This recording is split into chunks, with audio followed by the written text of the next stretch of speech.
If you're on your second or third cup of coffee this morning while listening to this podcast, you probably didn't get enough sleep last night, and you are not alone. The Center for Disease Control estimates that more than a third of American adults are not getting enough sleep on a regular basis. Some studies are even more disturbing. They quote insufficient sleep in as many as 67% of adults in some areas of the country. The American Academy of Sleep Medicine and the Sleep Medicine Society recommend that adults age 18 to 60 get at least 7 hours of shut-eye each night to promote optimal mental and physical health.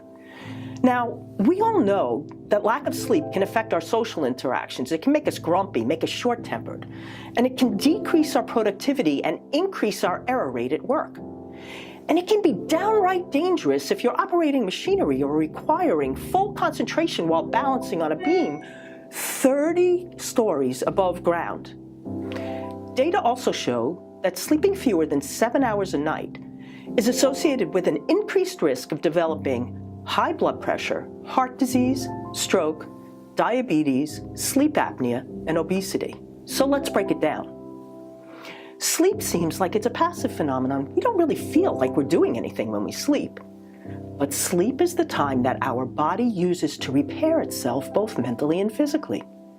Sleep is controlled by the circadian rhythm, our natural internal clock, which is synced to external cycles like light and dark and the drive to eat. The cells that make up the clock are located in an area of the brain directly behind the eyes. Parenthetically, people who are totally blind do not experience normal feedback loop because they cannot send light as an environmental signal to the appropriate processing centers in the brain. This is the basis for the syndrome known as non-24. The circadian rhythm is regulated by genes, two of the more important ones known as period or PER and timeless, or TIM for short. In the early part of the cycle, these genes begin to code for messenger RNA that code for proteins with the same names as the genes. All of this is occurring in the cell cytoplasm. But in order to be effective, the two proteins need to migrate to the command center of the cell, known as the nucleus. To do this, they must cross the nucleus's boundary wall, called its cell membrane.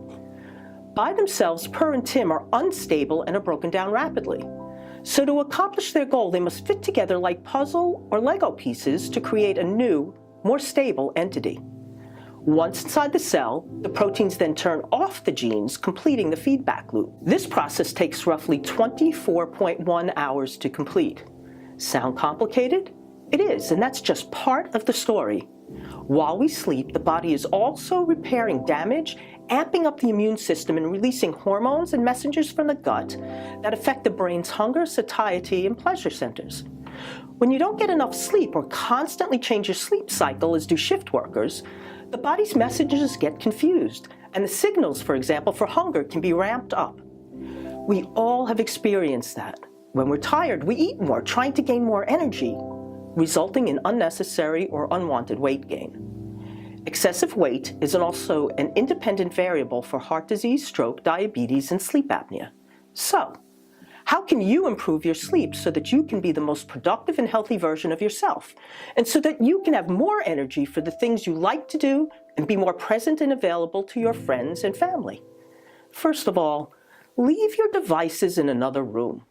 The light from phones, computers, and TVs confuses the circadian rhythm because the devices rely on something known as blue wavelengths. Now, blue wavelengths are beneficial during daylight hours because they boost attention, reaction time, and mood, but that's exactly what you don't need when you're powering down for the night. And by the way, you may also find that you won't fall apart if you miss a text. Make sure you exercise, but not too close to bedtime. The endorphin and adrenaline rush too close to bed will prevent you from getting the Z's you need. During the week, try to cut off meals at least 2 hours before bedtime. Eating too late disrupts the gut-brain biofeedback loop, decreases metabolic efficiency, causes insulin resistance and weight gain. Eat lighter meals on the weekends when you're realistically likely to be eating or snacking late at night. Avoid caffeine.